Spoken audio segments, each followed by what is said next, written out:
ఇది ఏ cinema scene కాదు. ఇది భారతదేశంలోని ఆ ప్రాణహానికరమైన కొండ. ఇక్కడ పూజారులు తమ ప్రాణాలను పణంగా పెట్టి పూజలు చేస్తారు. 1000 అడుగుల ఎత్తు, నిటారుగా ఉన్న శిలలు, కింద మాత్రం మృత్యువే.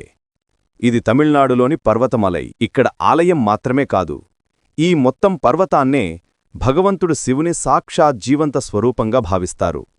కథనం ప్రకారం హనుమంతుడు సంజీవనీ పర్వతాన్ని మోసుకెళ్తున్నప్పుడు దాని ఒక భాగం ఇక్కడ పడిపోయిందట. అందుకే ఈ ప్రాంతంలో ఇప్పటికీ అద్భుతమైన ఔషధమూలికలు లభిస్తాయని నమ్మకం. కాని ఆగండి, అసలు రహస్యం ఈ కొండ లోపలే దాగి ఉంది. ఇది సాధారణ పర్వతం కాదు, ఇది అమరయోగుల నివాసం. ఇందులోని రహస్య గుహల్లో ఇప్పటికీ సిద్ధపురుషులు, అమరయోగులు తపస్సు చేస్తారని విశ్వాసం. చాలామంది ఇక్కడ రాత్రివేళల్లో రహస్య కాంతులు, విచిత్ర శబ్దాలు విన్నామని చెబుతారు.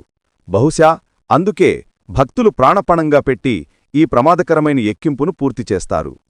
మీకు ఏమనిపిస్తోంది? కామెంట్స్లో హరహర మహాదేవా అని తప్పక రాయండి.